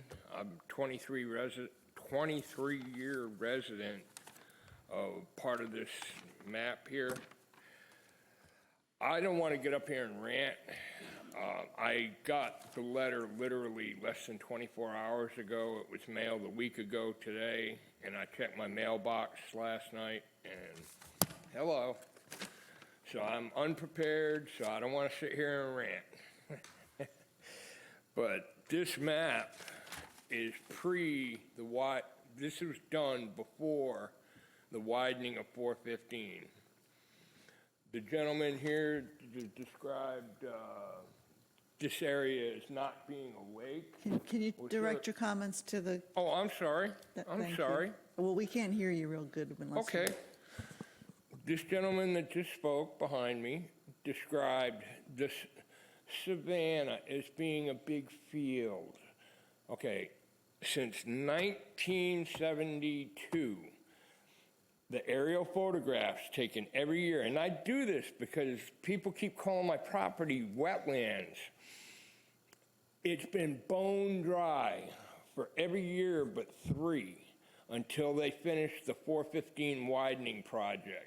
And I've been going back and forth with the county why suddenly the outflow from that savanna, whenever there does rain, the 4 inches, I believe this gentleman was speaking of, that water flows out of the savanna into, I can't remember the name of the lake, but it's the lake behind Walmart that goes into Lake Bethel. And there's a dam at Lake Bethel that for love or money, I can't get the Volusia County to open it another 6 inches to let this water drain out. You've heard of the chain of lakes in Deltona? Mm-hmm. Well, I'm the first one. That savanna used to be since 1951 when they paved 415, that was the lowest point between Howland and Doyle, my property. And, wow, what's my point? Okay, I got the lowest spot. For 8 years, I came to this very hall when all the city, county, and state people were here for the meet and greet for the public to ask questions. I was sworn to that my property would never flood. They finished the road widening, I believe, 4 years ago. Each year, consistently, I've gotten higher and higher, less and less of my dry, because I had 2 acres wet, 8 acres dry when I bought it in 1998. Now I have over 5.5 acres underwater. And as of the first of this year, and why this is important to me is because half of my income was rental of that property. I am zoned commercial. I had part of the restorations from the DOT is $80,000 tractor trailer entrance into my property. I ran a welding business out of there since 1998. Now, that... I'll give you another 30 seconds, sir. I need you to start closing up, please. Thank you. Wow. Yeah, I guess I am ranting, huh? Okay, well... Is your property, sir, is your property in the county or is it in the city? Well, that depends on which border I'm standing on. Okay. And I know you were talking to Mr. Paradise earlier. So, Ron, is there something that Yeah, there's a concern here about flooding, and I believe the gentleman here is, and his property is in unincorporated county, by the way, but I believe that there's concern about the hydrology in the area.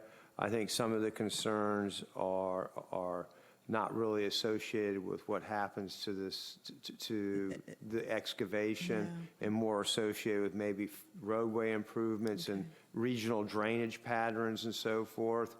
But I think, when it comes down to it, his concern is hydrology, and his concern is ensuring that the hydrology is not impacted where his property is flooded. And furthermore. Is that part of what St. John's would do? Absolutely. Okay. St. John's. Yeah, and The Water Management Yeah, District. the Water Management How does District. that involve me? They have to approve this project. I'm surrounded by Deltona. Okay, but St. John's has to approve the project. They have to go before that. And I think Mr. Storch out there is listening to you. so, Okay. Okay? We'll try to Two get you, things. Can I finish with two things that are kind of important to me? two things, and This then, gentleman here is real worried about trucks.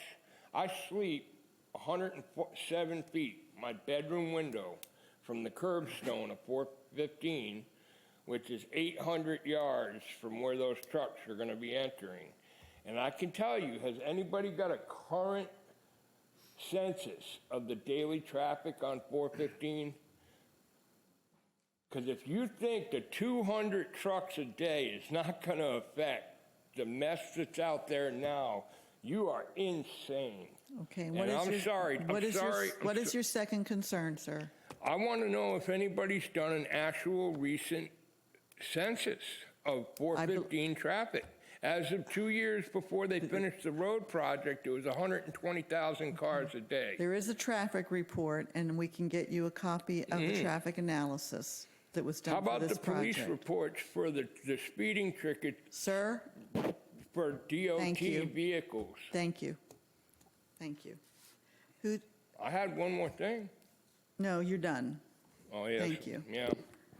Davy and Goliath. Thank you. I gave you 7 minutes, sir. Opposed to what, 48? That's the applicant. Mr. Beckman? You have a brief little pad to write some questions, maybe I can get just a couple brief answers. Something. Okay, please, your name and your address. Michael Beckman, I live in DeLand, Florida, 1416 McGregor Road, DeLand, but I own a property that abuts the Pell property at 579 North Stoughton Road, 415. My biggest concerns, I don't oppose this type of development, but there could be impacts, and my biggest concerns on the road issue, where is the actual driveway cut? I couldn't see the plan. So where's the driveway cut? There will be road damage. Could be triaxle trucks coming through as far as trailer and truck, or dual axle dumps.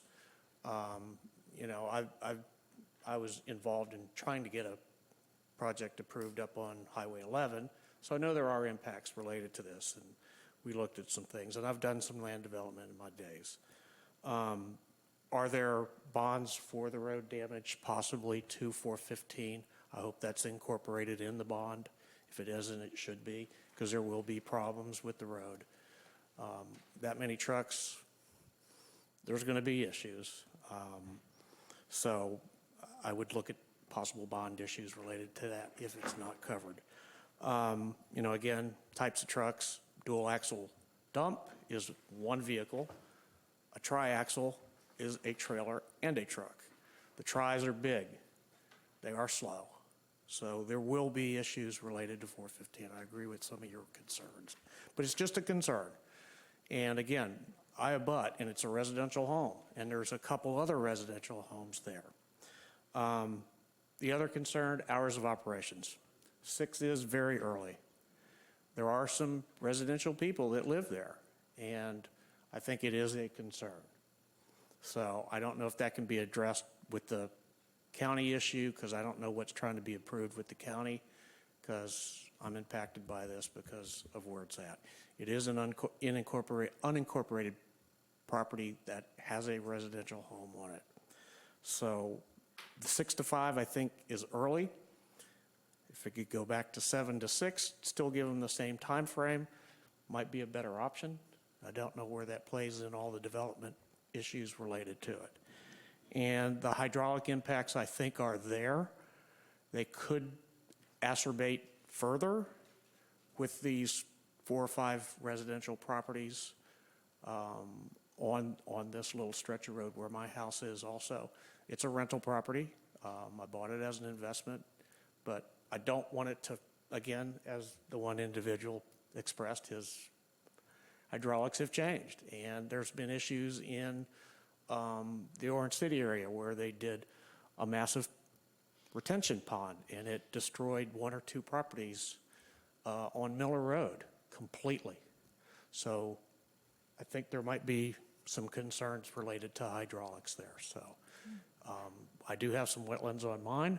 I just don't want it to get worse. It's a small 1 acre piece, so, you know, those are my big concerns. So road impacts, hours of operations, and the hydraulics. If Okay, thank you. the developer, the applicants, people here could maybe address some of these concerns, and maybe these are concerns that you can look at when you approve the thing. Because, you know, there is a need here in Volusia County. There's a lot more development. And as a licensed real estate broker for over 30-plus years, there's more coming.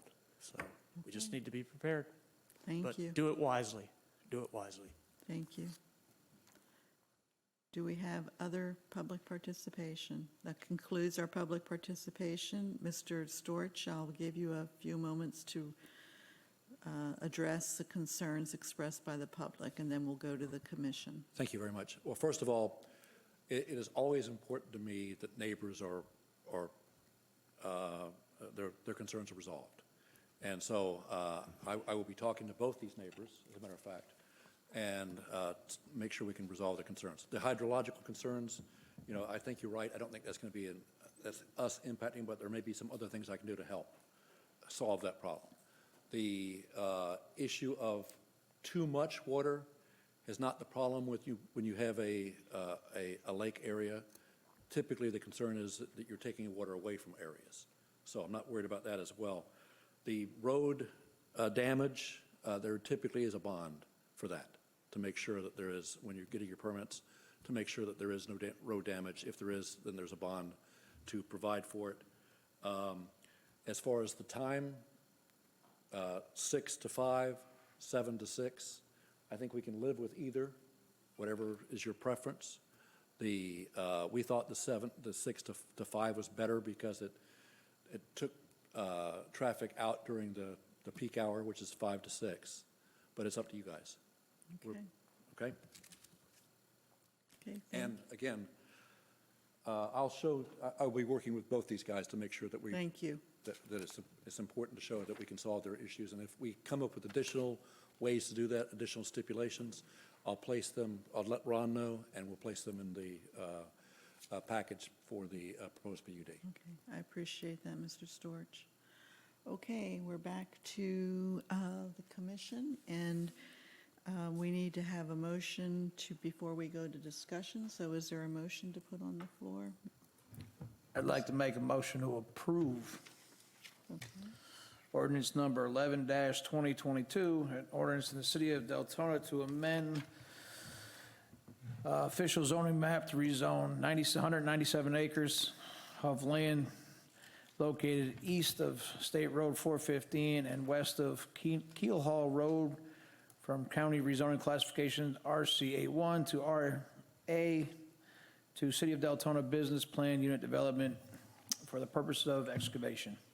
Is there a second to that motion? I'm sorry, who was that? Okay, Mr. Rodriguez, okay. And Mr. Paradise, how do we add the issue of a conservation easement over the Savannah to that motion? Do we need to do that to the motion, or do you Yeah, just have it recorded? I think that would be handy, just to say something to the effect to address hydrology, traffic, environmental, and function matters. And that'll cover a wide range. I think if you add it as conditions, that will, for your proposed motion, that will work, and that way we can then add it to the PUD. Okay, On my motion, I would like to add those conditions. those conditions that Yes. Mr. Paradise just mentioned And the second, into the record. the maker of the second is okay with that? Okay, all right. So is there discussion from the commission? We'll start at this end. If you have any comments or questions, No comments, no questions. thank you. No? Mr. Rodriguez? As a matter of fact, I do. You know, I like this, and I like what I see, what we propose, and we vote in favor, it's great. But I have to make a comment that the devil is in the details. And we can make a motion here, briefly telling what is going to be done. But it's up to the staff, Mr. Paradise, and the people, the applicant, to draw out an agreement that it makes sense, that is understandable and is defendable. So it is up to Ron and company to do that on behalf of our city. Thank you. Thank you. Ms. Burke? Okay. Okay. Okay. All right. And I will say that I came into this meeting tonight with some concerns about the proposal, but with the addition of addressing the Savannah issue with the conservation easement, that relieves me a little bit from any development anxiety for that area. So thank you, Mr. Storch, for recommending that, and we'll see. I would hope that that would be in place before this gets to I was going to say the council, to the commission. What we would do would be to update the development agreement to stipulate that. Okay. Right. And I have no objection to sending you a copy of all the changes we make. Thank you. Because I appreciate your input. That'd be very helpful. Okay. We'll take a roll call vote. And Ron, do we have to indicate why we're voting, right? Yes, it's just in the spirit of quasi-judicial Right. hearing, yes. Okay. Please give facts as to what, what's underpinning the vote. Okay. Alternate Burke, I'm in favor, and the reasons are consistent with what's articulated in the staff position, that is consistent with the comprehensive plan. Excavations will be managed to ensure appropriate operating in hours and use of traffic management based on the representations made to us. And all the other elements that were identified today, factual elements that were identified today. Thank you. Member Gonzalez, I didn't catch the question, I apologize, I was reading. Are you, we're voting, so if you're voting in favor of the motion, Yes, I do vote in you need favor. to I state- do apologize, I'm And you sorry. need to state why you're voting in favor of that. I just think it's good. It matches the surrounding area, the environment. All of the statements that the attorney came to the table with were valid, with the exception of the traffic. Okay, thank you. Alternate Rodriguez, Yes, I'm sorry, yes. Yes. The reason why is, I think, is beneficial to the area, is beneficial to the city. Is going to perhaps in the future, distant future, provide additional developing area, is going to provide a natural habitat also, and improve the environment. And it's going to bring, maybe, perhaps, with hope, added tax revenues for the city. Thank you. Thank you. Secretary Dr. Pfeffer, Yeah, I vote yes, because it supports orderly development of the town, city. Vice Chair Strozik, Vote yes, because when I first came in, I was adamantly opposed to this. But after speaking about the wetlands and the pond area that will be expanded, made larger, and knowing that there's going to be a long time period before they come back to try to make it into an urban development, the area will change greatly in there. But I'm happy that the wetlands and the natural habitat will be returned and actually made a little bit larger for the natural environment. and Chair Northey. I vote yes. I believe that the applicant has made the argument to request the BPUD, and with the addition of particularly the Savannah conservation easement, I believe that the environmental concerns and conditions will be appropriately handled. So I think we have, what, 6-0? 6-0 vote. Yeah, thank you very much. I got to tell you, first of all, I appreciate the time that you've given me to work through this. to Yeah, you listen. used to get 15 minutes at the county. Right. And to listen to your questions and to respond to your questions. It shows you what a thoughtful board this is. And anytime, if you have any additional questions, please feel free to contact me on this. But when Ron and I work on this and make the changes that we've talked about, Great. we're going to get you copies and because you're a part of this process. Don't worry, we have concerns, we'll find them. I'm sure.